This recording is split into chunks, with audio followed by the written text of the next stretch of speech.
Comenzamos el tema de moléculas diatómicas y en este primer punto vamos a ver la forma que tiene el hamiltoniano de una molécula, pero no diatómica, sino poliatómica. Vamos a escribir un hamiltoniano general de una molécula. Hacemos primero un esquema. Una molécula está formada por varios átomos. Esos átomos tienen un núcleo y ese núcleo tiene una carga que es su número atómico por la carga del electrón positiva, es decir, Z por E. Como la molécula va a tener varios núcleos, vamos a llamar, por ejemplo, a este núcleo el alfa. Y la carga es Z alfa, carga del núcleo alfa. Además, este núcleo alfa va a tener una masa que vamos a llamar M mayúscula sub alfa, la masa del núcleo alfa. La molécula tiene más núcleos, por ejemplo, este otro es el núcleo de otro átomo que compone la molécula, que vamos a llamar el núcleo beta, y posee una carga nuclear Z beta por la carga del electrón positiva. Y tiene una masa que es M mayúscula sub beta. Tenemos otro núcleo, el núcleo gamma, que tiene de carga Z gamma por E y una masa M mayúscula sub gamma. La distancia entre los diferentes núcleos, por ejemplo, la distancia entre el núcleo alfa y beta, viene dado por el módulo de este vector, que vamos a representar con la letra mayúscula R alfa beta. R alfa beta es el módulo de ese vector, o sea, la distancia que separa los núcleos alfa de beta. R alfa beta. La distancia que separa el núcleo beta del gamma es R beta gamma. La distancia que separa alfa de gamma es R alfa gamma, que no la voy a pintar porque se complicará mucho. Además, la molécula posee electrones, los electrones que corresponden a los diferentes átomos que la componen. Vamos a representar a esos electrones, vamos a indicarlos con números. El electrón 1 de la molécula, el electrón 2, el electrón 3 y así sucesivamente hasta el último electrón, hasta el electrón n que posee esa molécula. La distancia entre un núcleo y un electrón la vamos a representar por R minúscula. Vamos a poner el número del electrón, 1 en este caso, y la letra que identifica el núcleo. R1 alfa es la distancia del núcleo alfa al electrón 1. El electrón 1 tiene una carga menos E, la carga del electrón, y tiene una masa ME, masa del electrón. El 2 tiene la misma carga, menos E, la misma masa, todos los electrones son iguales, no como los núcleos que pueden ser diferentes. Bueno, puede haber algunos iguales y otros diferentes, entonces hay que especificar para cada núcleo su carga y su masa porque puede ser diferente. Después tenemos por ejemplo la distancia del electrón 2 al núcleo alfa, que es R2 alfa. Y por último tenemos la distancia entre los electrones, que la vamos a representar también por una R minúscula, donde vamos a poner de subíndice los electrones, la distancia entre los electrones considerados, R12, distancia entre el 1 y el 2, o R23, la distancia entre el 2 y el 3. Por ejemplo, este vector que va del núcleo beta al electrón 3, tiene un módulo, una distancia, que es R3 beta, distancia del núcleo beta al electrón 3, o este vector es el R3 gamma, distancia del electrón 3 al núcleo gamma. Bien, pues una vez que ya tenemos todas las distancias entre los diferentes núcleos, electrones y electrones, podemos escribir el hamiltoniano molecular, que es el hamiltoniano más complejo. Ya conocemos pues el hamiltoniano hidrogenoide, caracterizado por la energía cinética del único electrón y la interacción electrón-núcleo, 2 términos solamente. El hamiltoniano de los átomos polielectrónicos, que tenía pues energías cinéticas de electrones. Bajo la aproximación de la masa nuclear infinita no poníamos la energía cinética de núcleos, pero ahí había que incorporar la interacción interelectrónica, ya que había más de un electrón en torno al núcleo y los electrones interaccionaban, y ahora tenemos esta última situación que es el caso de la molécula. ¿Cómo es este hamiltoniano? Vamos a escribir primero la energía cinética de núcleos.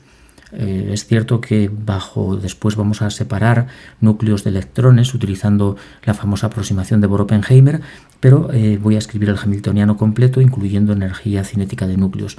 La energía cinética de los núcleos viene dada por menos h barra cuadrado partido de 2, y cada núcleo pues tiene una masa diferente y tiene también unas coordenadas diferentes. Por tanto, vamos a poner un sumatorio a lo largo de los núcleos que suma sobre alfa. Alfa es el primer núcleo, pero lo vamos a tomar como índice del sumatorio. Es decir, alfa va variando desde el primer núcleo, que es alfa, hasta el último núcleo. Alfa, beta, gamma, etc. Sumatorio sobre núcleos de gamma alfa cuadrado partido de m alfa. De esta manera no tenemos que escribir tantos términos como núcleos, sino que desarrollando el sumatorio surgen todos esos términos. Por ejemplo, energía cinética del núcleo alfa, menos h barra cuadrado partido de 2m alfa por las coordenadas del núcleo alfa en ese nabla cuadrado alfa, menos energía cinética del núcleo beta, menos h barra cuadrado partido de 2m beta, nabla beta cuadrado, menos, etcétera, así a lo largo de todos los núcleos. Todo eso lo indicamos con ese sumatorio. Bien, ahora vamos a pasar a la energía cinética de los electrones, que es un término similar, menos h barra cuadrado partido de 2 por la masa del electrón, sumatorio I, voy a representar por I los electrones desde I igual a 1 hasta n de nabla I cuadrado. Como ves, aquí sí que saco fuera la masa del electrón porque todos los electrones poseen la misma masa. Así que puedo sacarla fuera del sumatorio. Esto me conduce a unos términos como por ejemplo menos h barra cuadrado partido de 2 por la masa del electrón por nabla 1 cuadrado, menos h barra cuadrado partido de 2 por la masa del electrón nabla 2 cuadrado, menos, etcétera. Energía cinética de 1, del electrón 1, del 2 y así sucesivamente. Ahora vamos a añadir un término que es la interacción entre núcleos. ¿Cómo es la interacción entre los núcleos? Bueno, pues es un término un poco más complicado. Tenemos que utilizar dos sumatorios, sumatorio alfa, sumatorio con beta mayor que alfa, de producto de cargas, carga del núcleo alfa, z alfa por e, carga del núcleo beta, z beta por e, partido de la distancia que lo separa, que use una R mayúscula, R alfa beta. Bien, este sería el sumatorio que desarrollaría la interacción entre núcleos. Si lo desarrollamos, encontraríamos lo siguiente. Primera interacción entre núcleo alfa y beta es justo lo que tengo dentro de los sumatorios. La interacción entre el núcleo alfa y beta es carga del núcleo alfa, que es z alfa por e, por carga del núcleo beta, z beta por e, partido de la distancia que lo separa, r alfa beta. Ahora voy a hallar, por ejemplo, la interacción alfa gamma, pues z alfa por e, z gamma por e, partido de r alfa gamma. Y así sucesivamente a lo largo del resto de núcleos, es decir, interacción con el núcleo delta, etcétera, ¿no? Y cuando terminamos con la interacción del núcleo alfa con todos los demás, pasamos a la interacción del beta con todos los demás. Pero debes tener en cuenta que la interacción de beta con alfa ya está considerada aquí, en este término. Por tanto, cuando empieces por el beta, tienes que seguir hacia el gamma. Es decir, interacción del beta, carga del núcleo beta, por carga del núcleo gamma, partido de la distancia que separa beta de gamma. Pero no ponemos el primer término. Por eso el segundo sumatorio suma con beta mayor que alfa. Siempre beta tiene que tomar un valor mayor que alfa para no contar dos veces las interacciones. Es decir, cuando empiezas con el núcleo alfa, escribes la interacción de alfa con todos los demás núcleos. Pero cuando empiezas con el beta, solo la interacción del beta con los núcleos, digamos, que tiene por delante, pero no con el alfa, que ya fue considerada antes. Cuando vayas con el gamma, no cuentes la interacción ni con beta ni con alfa, que ya se contó antes. Sigue hacia adelante con el resto de núcleos. Por eso el doble sumatorio con beta mayor que alfa en el caso del segundo sumatorio. Ahora, bueno, ya tenemos aquí energía cinética de núcleos, vamos a llamarla T sub n, energía cinética de los electrones, T sub e, el potencial de interacción núcleo-núcleo. ¿Y qué nos falta? Nos faltan dos términos más, tiene 5. Nos falta el término de interacción electrón-núcleo, que vamos a ponerlo ahora. Es también es un sumatorio doble también. Es un sumatorio sobre electrones y sobre núcleos de carga del electrón, vamos a poner carga del núcleo primero, Z alfa por E, carga del núcleo, por la carga del electrón, que es menos E, partido de la distancia que lo separa, R y alfa. Sumatorio doble sobre electrones y sobre núcleos. Bien, lo vamos a desarrollar para que puedas ver que efectivamente nos da todas las interacciones entre núcleos y electrones. Empezamos con el núcleo alfa y vamos a escribir la interacción de alfa con el electrón 1, núcleo alfa, electrón 1, carga del núcleo Z alfa por E, carga del núcleo alfa, por carga del electrón menos E, partido de la distancia que lo separa, R1 alfa. Ahora sigo con el núcleo alfa y paso al electrón 2, Z alfa por E, carga del núcleo alfa, por menos E, carga del electrón 2, partido de la distancia, R2 alfa, y así sucesivamente. Mantengo el núcleo alfa y voy cambiando de electrón, 2, 3, 4, 5, 6, etc. Después, cuando ya tenga sumadas todas las interacciones del núcleo alfa con los electrones, paso al núcleo beta.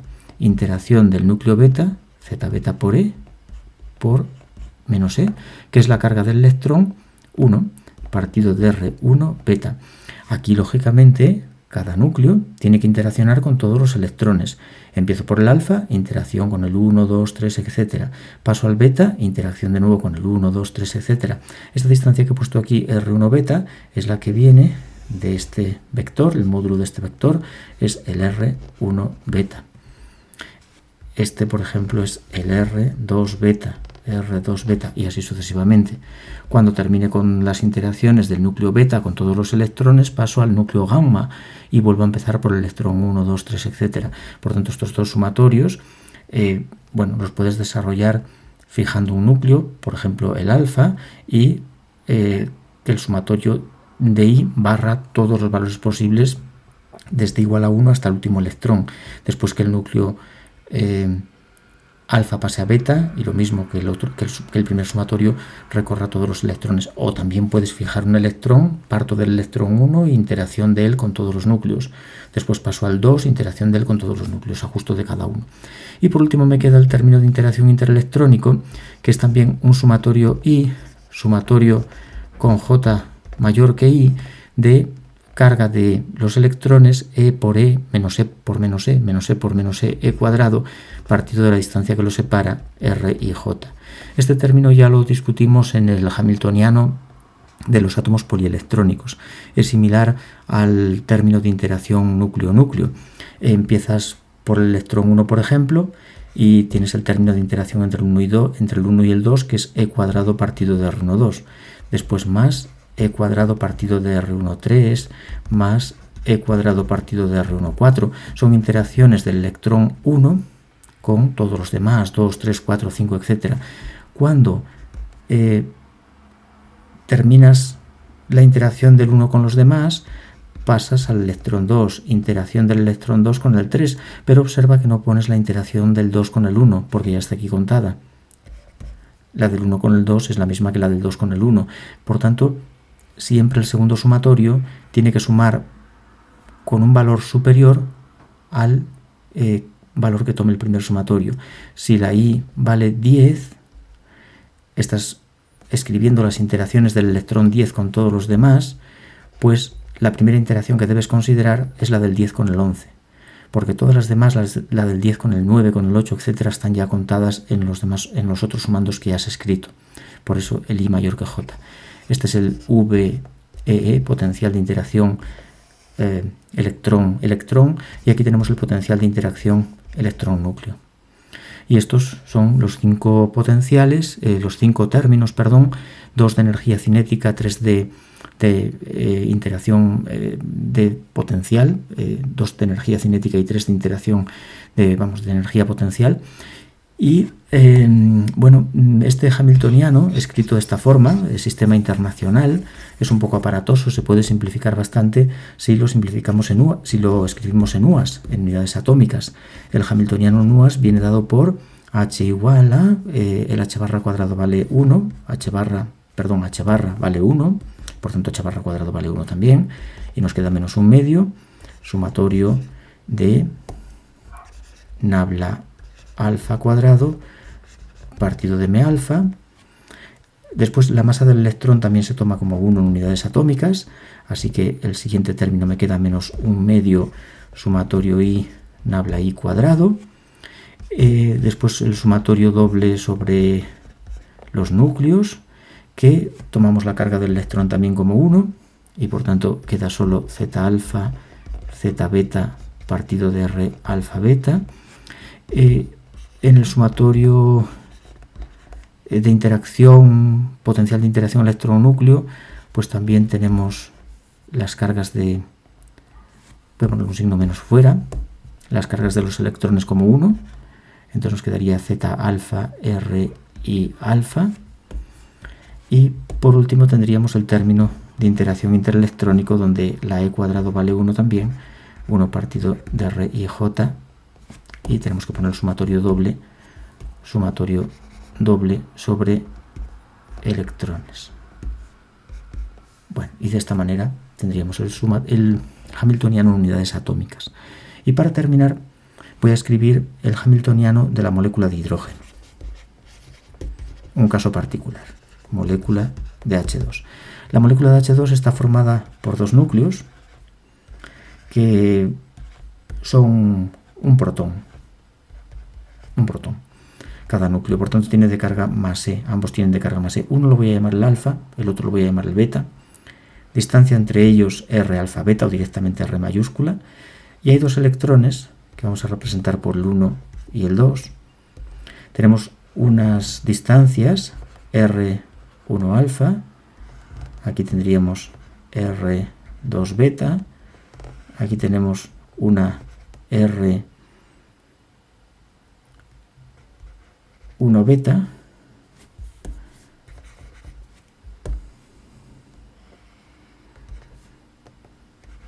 R1 beta, y aquí R2 alfa, y aquí una distancia R1 2. Bien, y por tanto este hamiltoniano vamos a escribirlo en UAS, en unidades atómicas. Tenemos energía cinética de los núcleos, que vale menos un medio. Bueno, y tenemos los núcleos tienen masa m, vamos a llamar m mayúscula la masa que tienen los núcleos, es la misma porque son protones. Por tanto, 1 partido de 2m nabla alfa cuadrado menos 1 partido de 2m nabla beta cuadrado. Hay que distinguir los nablas porque tienen coordenadas diferentes, los electrones alfa y beta. Aquí tenemos las energías cinéticas de los núcleos, sí, energías cinéticas de núcleos. Ahora pasamos a la energía potencial de interacción electrón-núcleo. Tenemos términos de producto de cargas, bueno, la carga del electrón es menos e, la carga del núcleo es más e, por tanto menos e por más e queda menos e cuadrado, que eso es 1, por lo que vamos a trabajar en unidades atómicas, partido de la distancia R1 alfa, o menos R1 beta, o 1 partido de R2 alfa, o 1 partido de R2 beta. Arriba iría una e cuadrado, pero ya sabes, en UAS vale 1. Ya tengo los 4 términos de interacción electrón-núcleo. Y ahora tan solo me falta para terminar el término de interacción interelectrónica, que como son 2 electrones tengo un término solo, que es producto de cargas menos e por menos e cuadrado, que lo voy a poner como 1, partido la distancia que lo separa, que es R12. Este va a ser el hamiltoniano de la molécula de hidrógeno. Va a tener pues todos esos términos. Este último potencial es el VEE, potencial de interacción interelectrónico. Así que tenemos... me comí la energía cinética de los electrones. Vaya por Dios, no he puesto la energía cinética de los electrones. Habría que poner aquí menos 1 partido de 2 por la masa del electrón por nabla 1 cuadrado menos 1 partido de 2 por la masa del electrón nabla 2 cuadrado. No he puesto la energía cinética de electrones. Podemos separar estos hamiltonianos en un hamiltoniano electrónico y un hamiltoniano nuclear, considerando que los núcleos se mueven mucho más lentos que los electrones, pues podríamos eliminar estos términos de energía cinética nuclear y dejaríamos lo que se conoce como el hamiltoniano electrónico. Eso lo hace la aproximación de Bohr-Oppenheimer, que vamos a ver en el siguiente punto. Bueno, dejamos aquí los hamiltonianos moleculares, que como puedes ver tiene bastante complejidad porque bueno, la molécula es ya una estructura ya más compleja, ¿no? que el átomo. Está formada por varios átomos y por tanto la complejidad en los hamiltonianos y en la resolución de la ecuación pues va aumentando. Bien, pues nada, seguimos en el punto 2 con la aproximación de Bohr-Oppenheimer, que va a permitir facilitar un poco la resolución de la ecuación de Rödinger molecular.